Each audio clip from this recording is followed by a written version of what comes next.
bandeko mbote ndeko moko mokolo moko alobaki na biso walobi on est à peu près 500 000 diplômés na kati ya Congo oyo bato bazwi ba diplôme ya ba université yinso ya kati ya mokili me Congo eko tambola te liloba ya Congo makambo ya Congo eko dépendre na diplôme na yo te soko se découvrir te voilà epai tozali mokanda oyo komama kala ba trafiqué yango na ndenge nyonso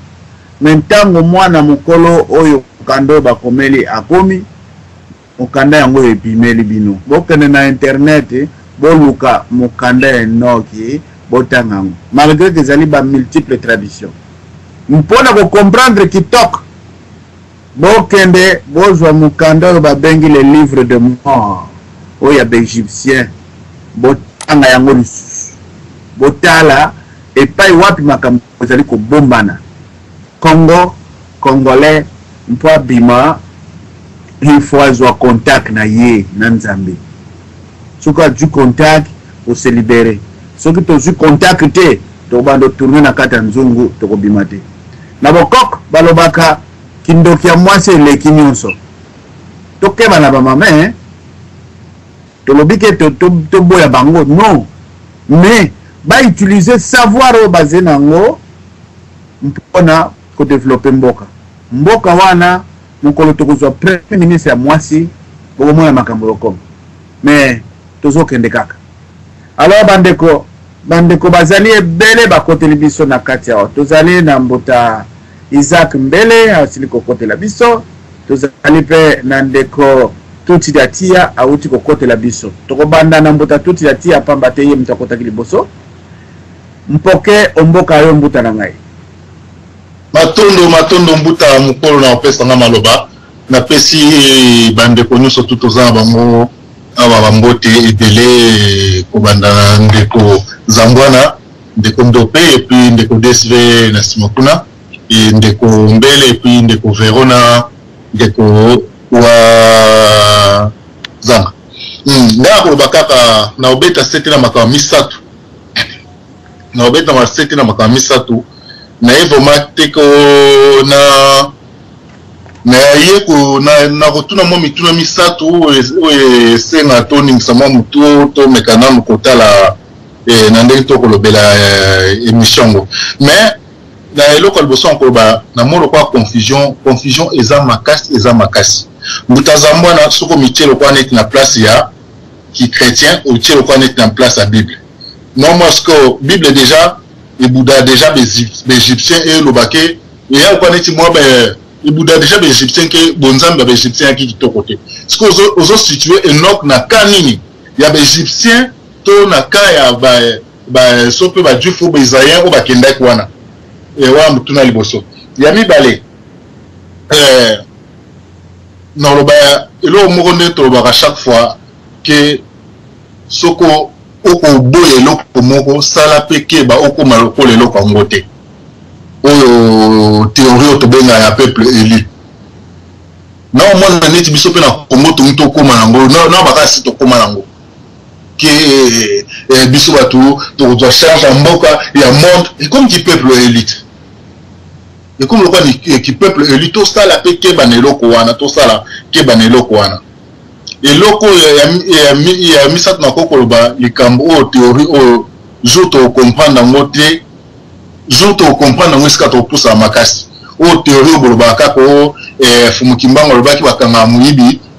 na loko yo aibi nga mana za contre ngona boya ngona mona ngo ya lukute ya maloba mo batia fumukimbango pour kanga muibi fo le kana muibi ona makasi lelo biso le ki muibi ona makasi to le muibi ona makasi to ko kanga ete toko kangaite na mukandana donc mukandana to tikeli ba mukandana bangonde bandeko mingi ba loba batie damas moi kitoko sok batie crachat kuna damas wana baby donc botia ngwa côté donc pour muyibi toko kangete soto bitolo ba kanga muyibi na neloko yo aibi mais pour no kange faut lekela makasi mais muyibi pour le moment l'équipe so makasi donc soto bitolo andakeka na sima tozaka na sima na ye donc photo tika makamba muyibi to tiangwa côté biso to landi nzela o ya biso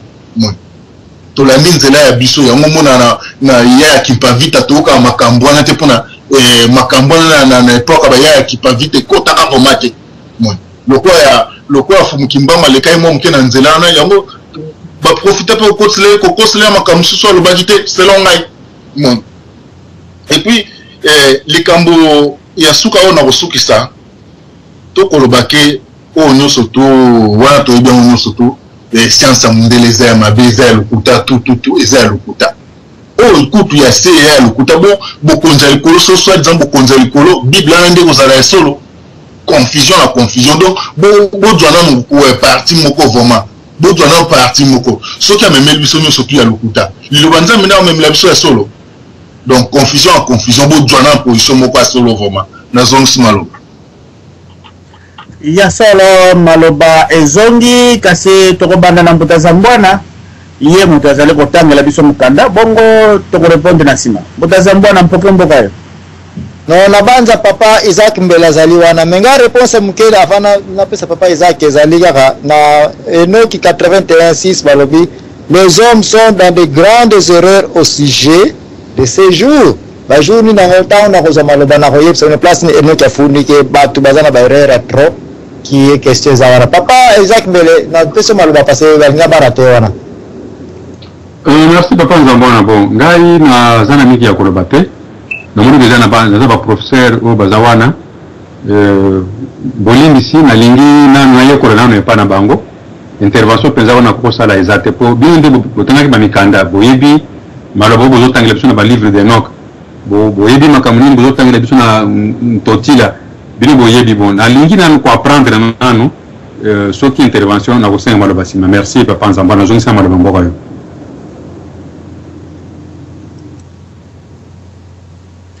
mbuta za mbwana maloba ezali mpokeo mboka yo papa Robert continue ba mpokeo na banza ndompe pa komaki awa azana besoin maloba comme ça toke pa papa ndompe mvitakanga avanga ozongselanga okay mbuta ndompe mpokeo mboka yo matondo nakanisi ya chapitre za mata nangina sana d'abord recadrage en quelque part ba béni Elohim to ba bana ba zulu bazali ba ange ange na sens ya ba être spirituel bazali ba bisimbité bazali ba mbasité mais ceux qui tongi to benga bango to ko benga bango bazali ba ayaya na biso bazali na expérience pe compréhension ko le kabiso ya mokili mais bazali ba être dans sa répétango de chair et de sang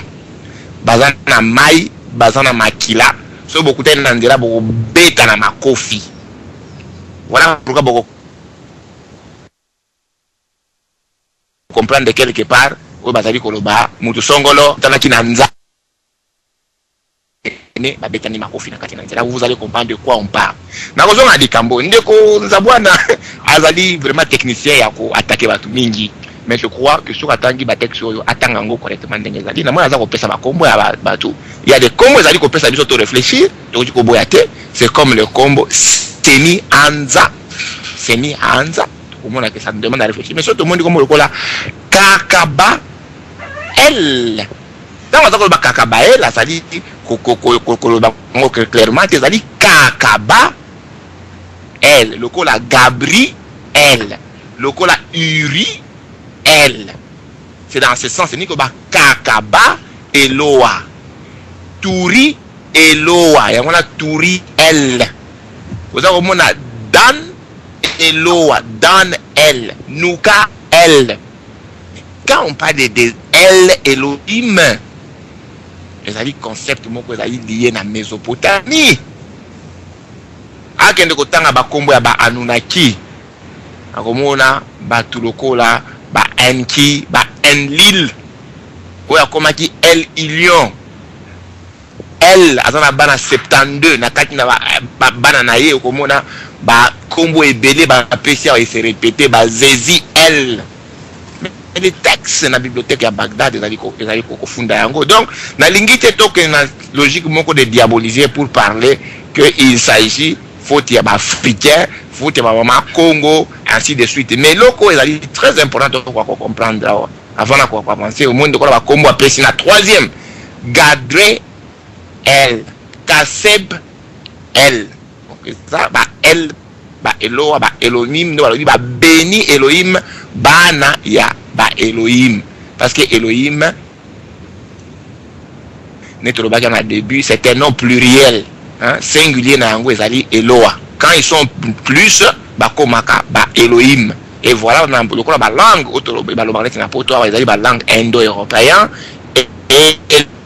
Elohim qui signifie les autres lumineux. Tout le monde a même en français, dans le troisième personne du singulier, il, et on appelle ça qui elle, Elohim, il appelle ça qui ilat, tout le monde ça Allah, c'est toujours la même racine sémitique, où il y a la langue indo-européenne. Les livres d'Enoch, pour avancer dans le débat, c'est un livre vraiment intéressant. Parce que les livres, parmi les livres, ils parlent sur un extraterrestre. Nous avons dans le lobby, Enoch bazwa qui est na soucoupe volante. À Kendaki, nous autres, on a quitté Moutou, Soga, il faut pas kundaye. Mais même qui est na planète, qui est na mabé, et les Soga Koufé, le coup n'a pas kundé, c'est normal. Et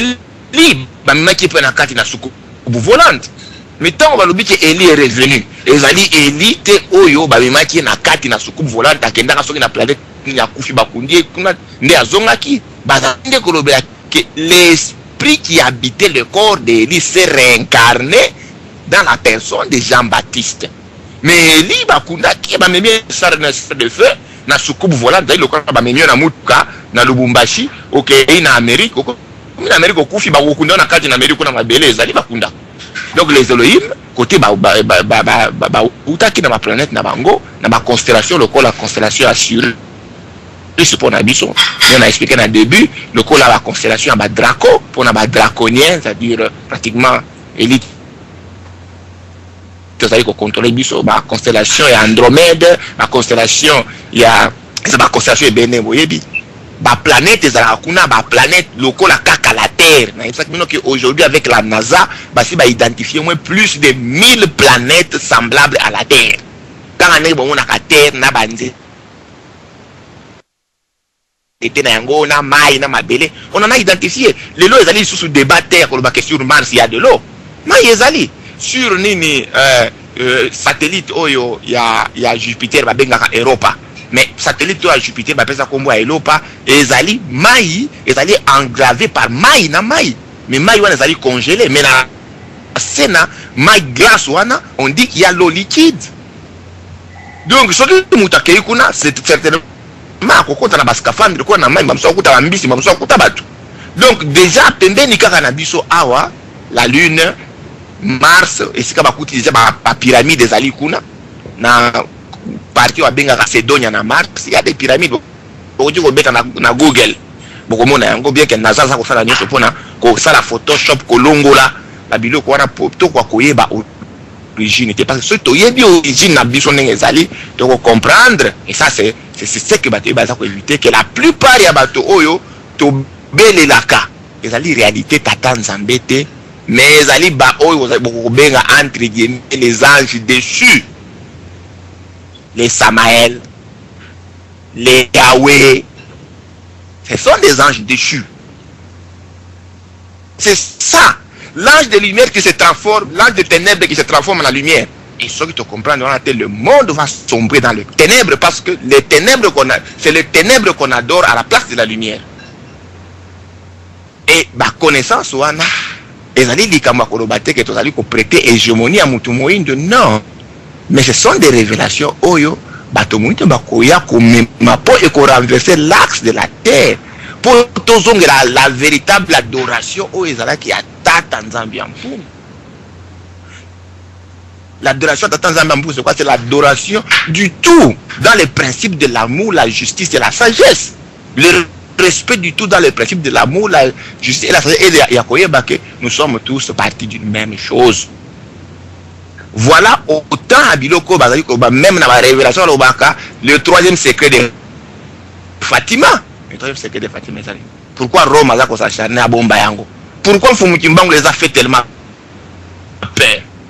pourquoi je parle ba kangaya lobate et litango yo so tozali ko babikana lokola ngana kwa encourager batu boluka apocalypse ya nini ya Esaïe boluka apocalypse ya Abraham. Il y a beaucoup de livres apocryphes. Ceux qui battent na blog nangai na salaka article moko la Bible est la parole de Dieu na pesa qui liste exhaustive. Il y a ba livre apocryphe. Oyo Rome afandela apekisaka batu batanga. Pour l'année bazali ko pekisa batanga parce qu'il y a des vérités qui vont déranger le monde et ko déranger le système ya prison oyo ba biso système ezali ko se nourrir kaka ndenge de connexion pote alobaki des énergies de faible intensité qui sont la haine, la colère, la jalousie, la médisance. Makamo sa mabe. Tant on bazali ko créer guerre, bino bo kei ko na bozali ko bunda. Na kati na bitumwana bo lingana. Mutu akozala fandeli moi ça zali ko violer moi ça zali ko kumisa to zali ko émettre énergie de haine. Nous sommes dans une ferme. Bazali ko cultiver biso pour que nous puissions toujours émettre la haine, la jalousie, la médisance. C'est pour cela le système mondial est conditionné pour encourager les choses qui vont produire ces énergies. Bako créer ba crise économique artificielle, bako créer ba guerre sans relâche. Chaque fois il faut qu'on crée des guerres. Pourquoi? Parce que ba yebi o ya mozindo bako comme ça ba yeba qui était mutu en tant que nzambi azali ko faire circuler l'énergie universelle au travers de lui. Et bango bazali na modification, besoin de modification d'énergie de faible fréquence. Vous allez na makambo lokola la haine, la jalousie, la colère, mutema mabe, tout ce qui est énergie à faible fréquence. Voilà pourquoi beaucoup vous allez quoi même réponse. Vous allez que tu combattre tu ne peux pas combattre la jalousie, mais on peut sa compensation. La jalousie tu remplaces par l'amour de l'autre. Ces histoires, on continue à combattre en côté, on ne combat pas la colère, mais on la remplace par une qualité positive. Et voilà pourquoi, le livre est très important, mais les que pour fanda et tout banda ko condamner que c'est la faute de l'autre, c'est la faute de la maman, ainsi de suite. Approche wanande commis et comme ça qu'il a pensé sémitique. N'a considéré la femme comme étant le maillon faible, la femme comme étant l'ennemi de l'évolution, la femme comme étant l'accident dans la création, qui n'était pas dans le, selon la partie sémitique Azaki, dans le plan divin, mais Asbotama qui par accident des circonstances. Voilà pourquoi il y avait même eu un grand débat dans la cause rabbinique pour dire si vraiment la femme Azali n'a esprit, toi Azali n'a esprit. Mieux que dire au côté en aventure, parce que nous savons que la femme de la bandera masolo, Azali les léopards, Azali les nkoi, les ngo, le secret. Nous savons le bien malama, ce qui moi si a kangeli yo mutema, alobi likambo. Mais bako so ba yeba tango pourquoi bande ko banga tata moi si a betela nini liputa nase parce que ba yeba ki la force de la manipulation de l'énergie divine au na moi. Ça ce sont des connaissances au yebanaki. Lelo ba binzambi ye belé et kamati nyoso etie na liboko etie de côté et comme si bat encore très bête, c'est cela vous allez comprendre tous les pasteurs bakoya, j'ai fait l'école théologique, moi c'est l'école théologique selon tel. Mais ma caméra soit allée koloba sur otali substance et ça y na quantité. Boye koli a solo to koye ko na ba livre te ba livre permettre biso peut-être to comprendre mozindo ya ko bunga o esika to sali mais boye koli a solo ezali tango to zali ko poussa na pembeni na tata nzambe mais tata nzambe to ko poussa na pembeni na ndenge nini tango zali ko poussa na mokili o pembeni na mokili o ya sali to ko isoso la bibeko na ye botala ndenge biso bato to zali ko vivre na banzete to vivre na bolingo nzete azali wana po yo mutu ozala so nzete azali te mutu akozala te po na nini po mutu apesaka gaz carbonique na ye et pas ya nzete azui gaz carbonique a transformer yango apesi yo oxygène soki bolongoli banzete nyonso na mokili ekufi bomoni ke biso na banzete tozali kovivre na loi ya bolingo par la complémentarité moi ezali wana moi evivraka te mpo kamataka lumière na ye na chaleur na ye ase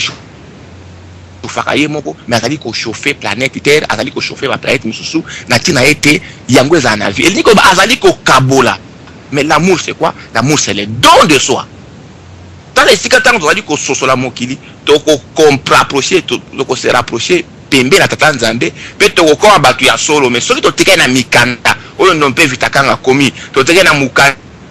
on zabona komi, ça ne représente que la pensée de non peut vite akanga, muta ko tiko s'inspirer pour ko joie moi motion ne malobaka ya ko avancer dialectique, mais à ko fande la wana te pour comment arme à défense naie. Karl Marx a dit, Keynes a dit, Yangwana est bomi biso. Pour que moi, je dit que Karl Marx a dit, les gauchistes ont dit, les droitistes, ainsi de suite. Et Yangwana est sali qui est tout ça pour penser. Maintenant, nous sommes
matondo maloba ezongi ya sala nabanzi mbuta Isaac Mbele, je pense à Zouagi déjà maloba. Alors tokozongi salisu sompoke et pas ya mbuta zambwana pour un recadrage et puis te continuer. Merci. Recadrage senga techniquement parlant un peu trop difficile dengue mbuta dompe auti kolobango ke mukanda eno keza vinyo so ya vina ya mutana bele ko ya na côté na za ko kene na place na téléphone mutifaye bango mais pona ko ye bango il faut to bana pe ko éliminer malembe ba makambo oyo to za ko mona keza un peu complexe pour la compréhension na biso entre autres cas description ba astre importance d'abord pour la vie na biso ba astrologie ba biloko ba mama ba yekolaki ndeko dompe ko tenter ko épargner mama te parce que il faut ko ye ba biloko yo biloko sikana mabele ezalité scénario ezoleka na Congo nano eleka nulle part na monde scénario o eleka na ba neflin bato bazako boma bato sévèrement na mabele mwana Congo zibula meso biloko na tango eleka nzambe ayokaki pona azana tanga kotanga ni verset biblique ni osudeke nzambe ayokaki nkele ya makila ya koma bato bazako kufa na Afrique centrale wana tuza kolobelaka na même place wana ka lisusu ezongi lisusu biloko nzambe taka yoka yinkele bo yebi yango bo bakene kotanga mukanda enoki qu'est-ce que nzambe asalaki pona réaction na e contre ba résident wana ki yango na tangi la bino mwa ba place ya mike ka bientôt peut-être koza na conclusion mais mama likambo to yeba ete ba neflin ba papa na bango bazalaki milimo ba mama na bango bazalaki bato ya mokili résultat ya production wana ya couplage wana ba dégâts esalaki nzambe ka mutayebisaki biso comment esalemaki et puis ayebisi biso comment ayeko jwa décision que totalement il faut détruire génération nyonso wana sans exception parce que cette génération moko so continue ko exister dégâts ekozala po déjà ba monaki secret ya lola. Alors na data lelo na lingi to recadrer awa to zonga un peu on ne peut pas passer du temps na émission oya mon pays ma patrie eza concerné Congo bongo bateta ndenge na ndenge ekoti awa bongo totali deuxième face ya monnaie ya réalité ba neflente na lingi to yeba ba angel o bazako pesa ordre ya ko na ba mama baboma ce ne sont pas des anges qui sont venus du ciel mais ezali bana oyo babotami na bana ya mokili o babengi na tangela kibino babe bazukombo ya mauvais esprit bazu ba titre ndenge na ndenge bakomaki ba responsable na ba makambo oya koboma nzamba lo biteke ba ange bazali ba responsable na punition oya ko pesa ya deux groupements awa na limbosa la attention premier groupement ya batu ba ange lui nzambe ba ko lakisa mabe Deuxième bato bazali coupable bana oyo ba Nephilim oyo bayaki na molimo ya mabe et puis babandi ko sala sarclage ya koboma bato na Congo. Sujet tabou awa ezali te soki olingi kosala mosala ya Nzambe eloko liboso obanga mutu moko te pe na kotangela bino verset biblique oyo place enoki aza koencourage ke soki oza na liloba ya Nzambe pesa yango. Kabila na Kagame spirituellement faut toyeba définition na bango parce que désordre oyo eleki na est ya Congo oyo ezoleka na est ya Congo batu bazali kopesa lango ordre pour continuer. Toyoki bien le gouvernement congolais ne prend aucune action disciplinaire pour na discipliner ba meurtre ko boma oyo ezoleka na est. Elingi ko ba ete Kabila et Kagame doivent avoir l'esprit de Nephilim. Et cet esprit de Nephilim bazana yango dégâts na yango tout ça comme un résultat pour Kabila et Kagame tuer des millions de Congolais dans leur machine de tuerie sans leur dire absolument rien. C'est à toi chrétien, c'est à toi de Komokoko. Au côté dans laboratoire spirituel pour yeba ba Nephilim o mi balé Kabila Kagame quel est leur rôle na vie na biso na data lelo pour makambo o ba Nephilim na temps ya Enoki basalaki dégâts wana eza mieux encore que dégâts Kabila Kagame baza kosala na Grand Lac. Et ba ete je ne veux pas l'hypocrisie ici ou bien oza mobali oye polo bako mobali ou bien oza hypocrite poya awa poya ko tenter ko pesa biso ba fausse ba histoire ya vrai mais est comme périmé et que ba histoire est comme ko revivre. Revivance nango ezali clair que makambo zo kana est ya Congo nous avons les Nephilim. Ça c'est un. Et ben Nephilim wana lokola to yebite bauti na Somalie, bauti ba tout Rwandais, on n'arrive plus à contrôler ces gens-là qui sont dans les Kivu, dans les Ituri, Masisi, Beni, Bunaganda. Bauti wapi. Si ce sont des Congolais, ba papa na bango banan. Si ce sont des meurtriers au bauti na espace, batango alors spirituellement tous nos pasteurs il faut pas côté na laboratoire spirituel na bango pour ba koyeba qu'est-ce qu'il faut faire spirituellement pour na stopper ali eza koleka na Congo. Alors à ce dit il y a eu des groupements il y a batu na chapitre 89 ya mokanda Enoki eza koloba boye boko ne kotanga ngo na malembe. Il y avait un groupe de pasteurs ba leader ah bon pasteur soit comme ba président ba roi ba leader mais toza na Congo sikoyo zo ba comme il y a eu une série de présidents na ba pays nyonso ba Grand Lac oyo pour na contrôler peuple selon ndenge nzamba peseli bango ba territoire to ba province to ba frontière na bango ya ba pays nyonso ba pasteur oyo selon mukanda awa ya 89 verset 1 et j'ai remarqué comment 37 pasteurs reprirent soin des troupeaux jusqu'à ce que chacun disparaît à son tour, comme des premiers. Alors les brebis furent confiées à d'autres pasteurs, qui les gardèrent chacun un certain temps. Donc, ceux qui n'ont quitté na kotanga nyoso te, chaque pasteur bazako ya pour ba perdre ba brebis oyo, bazako exposer ba brebis na bango na nzala, na pasi, na abandon, et puis les Nephilim venaient les attaquer. Et yeko koma na point où Nzambe ayeko koma na problème avec tous ces pasteurs là, tous ces responsables là en charge de protéger banani ba brebis qui est un président ceux qui m'appelle ce pays rôle liboso ozali protecteur ya nation. Mais il se peut que ba pasteur oyo orié que bazala ba protecteur ya ba brebis c'est même pasteur bazala qui peut bango ba Nephilim sous pour la liaka sous ba propre peuple na bango qui est population. Et c'est ce qui se passe exactement. Kagame se dit qu'il est le président de Rwanda, mais il est anti-Tutsi, il massacre les Tutsi, il les poursuit comme des bêtes, des brebis na Congo. Kabila qui est venu, je ne sais pas moi comment na Congo, a commis dans Congo, au lieu de s'intéresser à l'Est de Congo, Kabila est tenté de faire des contrats avec les M23 d'une façon obscure, Yéna Kagame d'une manière obscure, pour continuer à tuer les Congolais et sans lui dire rien, le mot Rwanda, il ne le prononce pas. Simplement parce que c'est passé par le Mukanda 89, Bango Moko Bazara qui paye, Bango Moko Nephilim. Voilà si je n'ai pas pourquoi je dis que au Congo, tous a traversé l'ère Nephilim, mais comme il n'y a rien de nouveau sur cette terre, toza obligé de faire la mikanda ya kala 300 millions d'années pour savoir qu'est-ce qui s'est passé avec les Nephilim, des géants. De comment on kota awa. Rwanda, tous ces ennemis-là, nous n'avons même pas une armée. Ce sont nos Nephilim. Quand on a la description de Nephilim, Nephilim, ils traiter les humains comme si makonko, banki, sauterelles de grâce. Au moment où il y a un mokanda ya jeunesse, il y a un mokanda ya place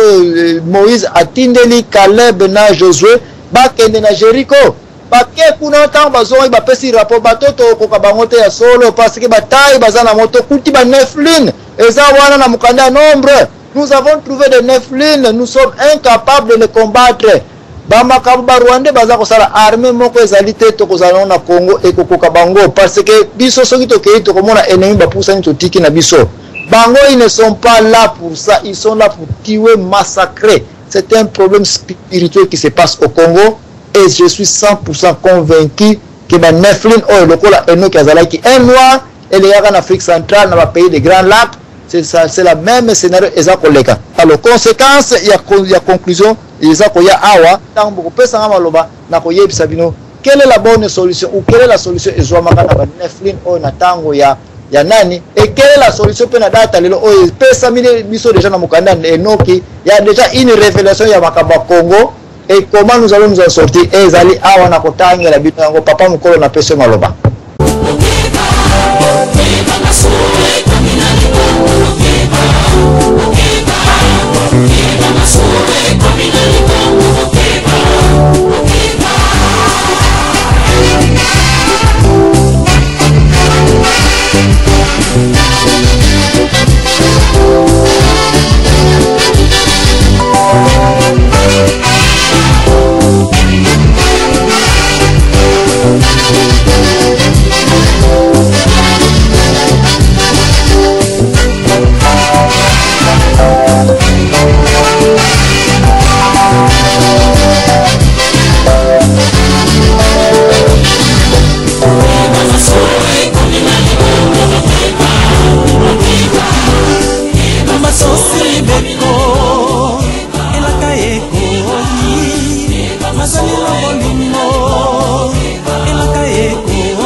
Ya sala bandeko problème ya Congo à partir ya émission nyonso toutai ko sala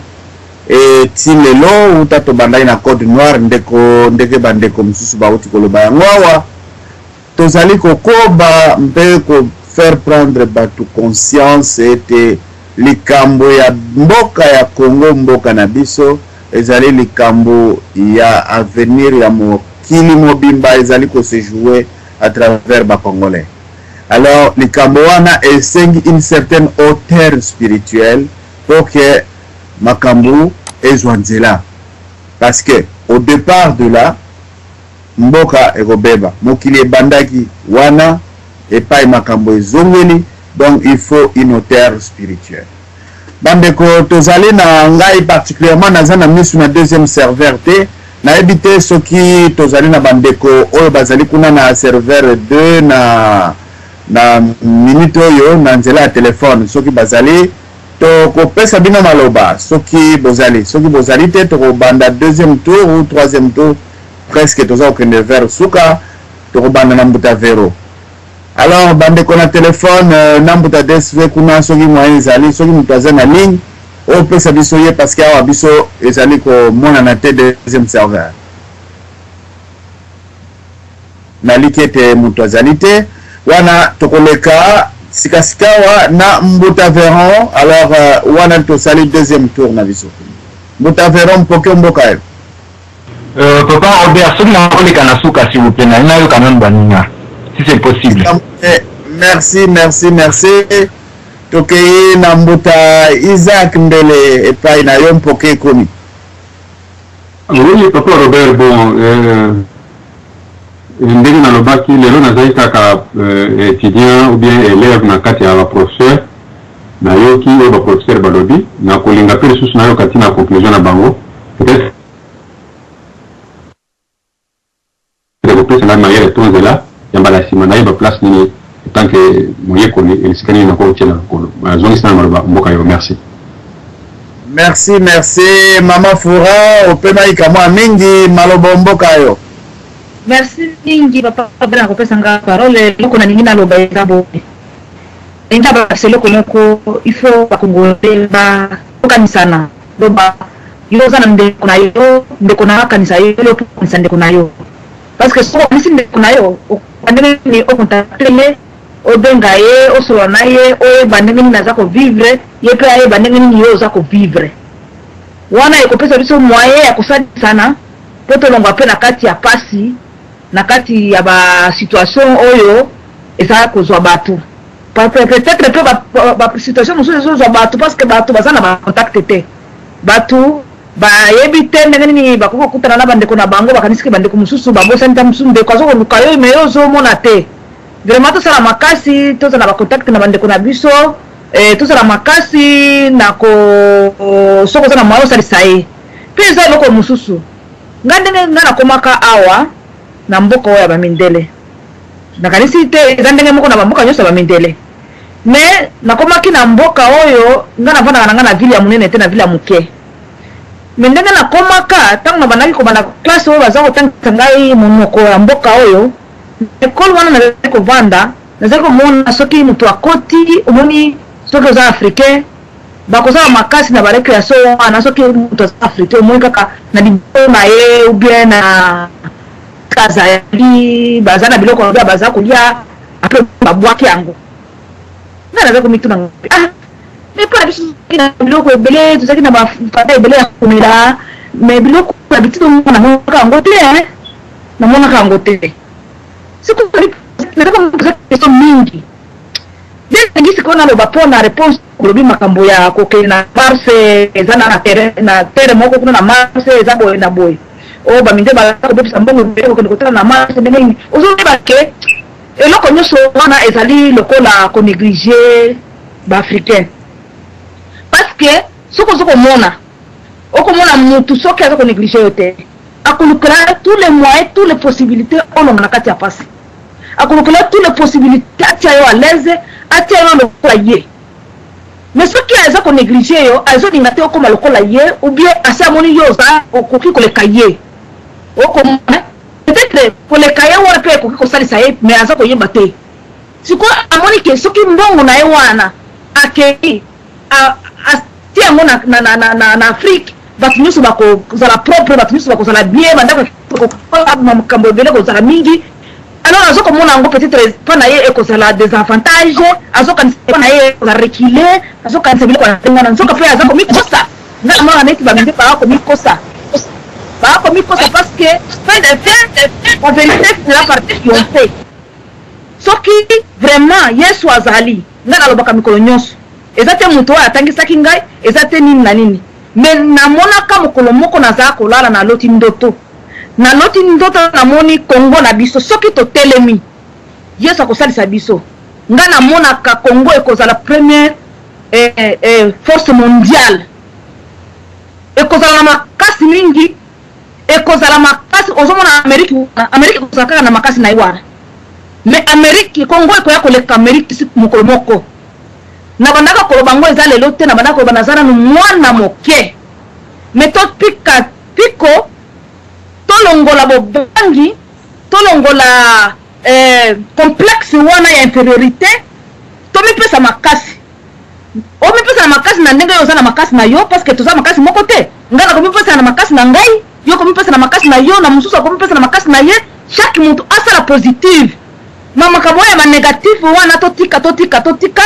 tokamata oyo eza na positive tokolonga etumba mpe naza koyebiso bamboka oyo eza kobundisa biso wana ekoyoka soni parce que biso tozalaki malamu mpo na bango tosalelaki bango makambo ya malamu bango baza kozongisela bato mabe bayebaki mokolo ezali bakoregrete eloko nini etindaki bango basala biloko ya ndenge wana parce que eza nde baza kokosa bango kaka bakokosa bango mpe bango baza kokota kaka na libunga mais tokobanga eloko wana te tokobanga te tokotelema toza mpe kokontinue kotelema merci beaucoup tokotelema biso nyonso totelema nzembo ya biso toyembaka debout congolais ezali tozali kosala barecherche oyo nyonso mpo ete tokoka kozonga tozongisa moto na conscience na ye recherche à contact spirituel. Et qu'on ça d'une façon individuelle, tout de façon collective. Mais il faut que nous là, de prendre conscience dans le combat. Tout le monde est pamputamou tout bazali kokote la biswawa, tout le monde est Martin Tchouké, ce qui est aux allées près, papa, Tokyo Mbokayo, avant de zone là, tout à fait. Merci, Matondo, comme aussi le mais na kotika ka juste pendant ça la moi à Jomoko Moké na intervention frère Marote ko le ba kala mingi te sur ba problème oyo et ça concerner biso ba diaspora ya mo tout chacun na Moké na moni ki fona kota na ça peut avoir une contribution même tout ce que autorisé ngai. OK. Tous allez prêts au cocu pour le bon direct de quoi Katani na habité. Merci ndeko na katani nazali. Omoni eloko oyo ndeko na lobby ezali vraiment eloko moko ezali très capital. Dans le sens que tozo lukato bunda mais réponse peut-être nde yango wana. Réponse yango wana dans le sens pona makambo mingi ozo sa mboka na biso soko tali yango bien et wuti pa na biso awa biso tozo ba diaspora. Parce que mboka na biso to bandi ko sakanango banda kala même l'époque toujours peut-être 30 ou 40 ans déjà passé dans le sens que to baiki na ba image que moto ya utaka na poto akozonga ko sakana kati mboka na yemoko même si le marié il a des enfants na poto tango zonga na mboka na ye oli a ma contribution na tant que diaspora qu'est-ce qu'il est en train de faire a comme que ça la makambo bêtise rien que des bêtises tellement que ba bêtise wana e wumela ki mingi pe batu mingi ba copier yango ba comme pe na besoin na yango que yepe akenda tant pe bandako ya yepa salaka une répétition ba bêtise yango moko ndeko na ngai mboka na biso na situation ngo zali très difficile pour na lelo toko luka moyen nyonso leadership ya mboka na biso échanger leadership ya mboka na biso ezonga na mboka na biso alors makambo oyo ndeko na diko loba bozwango na mukete bokota na mozindo apesi eloko moko ezali oyo ke ekosala changement kati na biso pe pona venir ya mboka na biso po omoni nakopesa exemple kwa na ito soboka makambo ya guerre oyo ya Bali esalama ikota bazikuna ba mindele mingi bakendaka baponaka bamboka na bango moko bakendaka kosakana mais oyo ya biso ezali ezaka au contraire tokendaka kosakana kata mboka na biso moko donc tozo mema ba collection ya makambo nyonso mabe oyo tobangaka kosala ngo esika bafamile nyonso bazali tokondo sala na mboka na biso pendant que moto moko kosala eloko moko te mais ezalaki berere moko ewumelaki mwa mingi et résultat des courses ezali nini ke mboka lelo ezesu na leadership te mboka lelo ezesu na eloko moko te administration mboka kutu ezalaka susu te mboka lelo ezesu na contrôle na yango te toza kolelalela avant tolelalela ndenge wana totala na biso moko tomitala biso moko à partir ya wana nde changement kobanda koya mais tous sont responsables biso ba diaspora ya makambo ezosala na mboka na biso donc merci mingi en tout cas émission oyo na zamani ko na kala mais c'était oyo ndeko na betaki na ko ko la te na bi toujours na ko ta pena pesa ma contribution na ngai pena pesa valeur sur eloko ya lobaki wana donc mutu nyonso a analyser yango ke ayeba ke voilà tous sont responsables ya situation mboka na biso ndenge ezali wana merci matondo makambo pona Merci Bandeko Banson Ngonga Sengonga na lolaka ya Radio Risolo radio oyo kopesa kabino basango mpona totonga Kongo totikali lisusu na ngonga te tozali koleka en tout cas moto na moto akotwa 1 minute mpoete tokoka conclure tokobanda conclusion na mbuta tutitatia kamje et puis na simana ye tokeye pa mbuta ndompe bongo na bongo Potosilisa, totikali à peu près na 6 minutes. Alors, malobomboka yombuta KMG tout ilatia. Bato mbuta na pesa maloba. Pour la conclusion, na kokoloba du boulot oyo vraiment ya makasi toza yango yango sujet to lobela oyo to benga soi-disant spiritualité. Donc yango neza mukokoli ya likambu, donc surtout trouver mo ba solution yango te ozala passeport to bima nango. Mais to confondre ba rêve te na ba réalité. Omoni soko yebite même soki ndeno o sa wa inconsciemment so ndeno soko jwa sido meli suka ngo ko leka kaka okende na côté mususu okende ngambo mususu. Donc esengel na biso to ba ko saba part des choses vraiment nga monaka spiritualité ba memela biso eza moi ba rêverie po makamingo biso moto ko sala to tiaka ko tata nzambe e kotina kinzambe nzambe na nzamba on peut donc soit disant ka ba spiritualité donc esengel na biso to bima na monde ya rêve to se prendre vraiment en main to ba ke makambo esengel to sa biso nde ba to ko sala moto zela te ke o batinda biso to zela ba envoyer mo te ko ba ndoto ko rêvaka ya ko lota kana na spiritualité. Donc conclusion ka ya mwana ko kopesa azong simalo. Merci Maloba Omboka Mbuta Ndompe pour la conclusion. 1 minute Mbuta Nangai. Bon, 1 minute à conclusion dans le banine. Émission les animaux et fungwa so bandi obeli susu tanga mukanda oya nini livre de nok eza nango gratuit mutu nyosa ngoti ko tanga yango na kati na internet to tanga yango e fungwa so ba horizon recherche esukela kaka awate po makambo so zali koloba to kiko kokisa yango kaka soki to miyebi nanu te beaucoup monde a été tournoyer kaka toko bimisa ba belle théorie mais le quoi to miébité to la capacité à maîtriser force divine dans la carte na biso pour to transformer en na réalité aux ali bénédiction zinga na biso et kozala matata mingi matondo nazongi matondo mingi na mbuta za bwana émission na eseke lobby tanga benga tinga keza émission moko matata to komeka ko tia mo sapi na mozindo ya mai toko kota musika mingi te mbala mususu malembe soki ba sujet ndenge ezali koya toko banda ko fongwa lisusu na bato nyonso pe toko senga na ba bayibi mingi koleka biso parce que mutu nyonso azali toujours étudiant éternel baya ba aider biso mwana Kongo sengela la muka eloko choix mususu ezali te matondo na jonksi malo choix mususu ezali te ya solo mpoke et pas ya mbuta Veron. Pour la conclusion, 1 minute s'il vous plaît. Pour la conclusion, je d'abord remercier Bino. En tant que moi, je vais développer ma soleil à Boye. Ça fait, bon, ça fait longtemps, c'est inédit, donc, vous continuez, et bien, je papa Ngabouana, donc, tirer la conclusion, entre guillemets, il y a des choses qu'on peut ne pas être d'accord avec, mais, il y a que les imbéciles qui ne changent pas d'avis. Donc, pour l'instant, j'ai rien à dire. On verra prochainement. Donc, encore une fois, merci Ming et pas la Binope à la prochaine. Merci Maloba et pas Mbuta Isaac. Maloba Mbuta Mukoko, comme dans le bac qui est zaté, na zané de gouvernement, na zaki élève katia ba étudiant, élève katia ba prof. Na yoki ndenge ba prof balobi peut-être embarrassement neto koyeba ya koyanula na makambo nyonso ba professeur balobi na zongi sima na Mboka Bino Mboka Maloba Mboka Mama Fura mpona conclusion. Merci papa Robert.